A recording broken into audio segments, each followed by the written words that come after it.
জনপ্রিয় সঙ্গীত প্রতিযোগিতা ইউরোভিশন সং কন্টেস্ট 2026-এ ইসরায়েল অংশ নিলে তা থেকে নাম প্রত্যাহার করার সিদ্ধান্ত নিয়েছে স্পেন। মঙ্গলবার দেশটির রাষ্ট্রীয় প্রচার মাধ্যম RTVEর বোর্ড এই সিদ্ধান্তের পক্ষে ভোট দেয়। আগামী বছরের মে মাসে ভিয়েনায় আন্তর্জাতিক এই প্রতিযোগিতা অনুষ্ঠিত হওয়ার কথা রয়েছে। মঙ্গলবার অনুষ্ঠিত ভোটাভুটিতে RTVEর প্রেসিডেন্ট হোসে পাবলো লোপেজের উত্থাপিত এই প্রস্তাবের পক্ষে 10 এবং বিপক্ষে 4 ভোট পড়ে, তবে একজন সদস্য ভোট দেয়া থেকে বিরত থাকেন। এর আগে নেদারল্যান্ডস, স্লোভেনিয়া, আইসল্যান্ড, আয়ারল্যান্ড একই ধরনের পদক্ষেপ নেওয়ার অঙ্গীকার করে, তবে বিগ ফাইভ হিসেবে পরিচিত ব্রিটেন, জার্মানি, ইটালি, ফ্রান্স এবং স্পেনের মধ্যে তারাই প্রথম এই ঘোষণা দিল।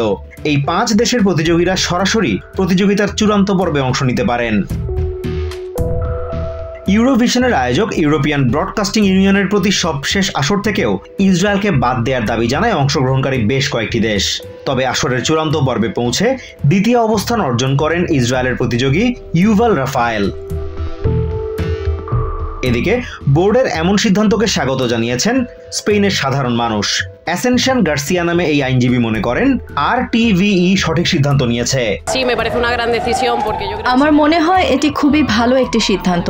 ইসরায়েল অংশ নেয় এমন সব ক্রীড়া ও সাংস্কৃতিক আসর বয়কট করা উচিত।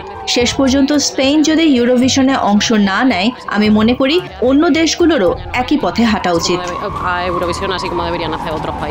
মানুয়েল নামে এই প্রবীণ মনে করেন ইসরায়েলকে চাপে রাখতে যে কোনো পদক্ষেপই ইতিবাচক। আমি এই সিদ্ধান্তের পক্ষে। গাজায় ইসরায়েলি বোমা হামলা বন্ধে এমন পদক্ষেপ নেওয়া যেতে পারে। যদি অন্যান্য দেশও একমত হয়, তবে ইসরায়েলের ওপর এভাবেও চাপ দেওয়া যেতে পারে। আমি এটিকে ইতিবাচক হিসেবেই দেখছি। অন্যদিকে ইউরোভিশনের গত আসরের বিজয়ী অস্ট্রিয়ার সঙ্গীত শিল্পী জেজেও আয়োজকদের প্রতি আগামী আসর থেকে ইসরায়েলকে বাদ দেওয়ার আহ্বান জানিয়েছেন।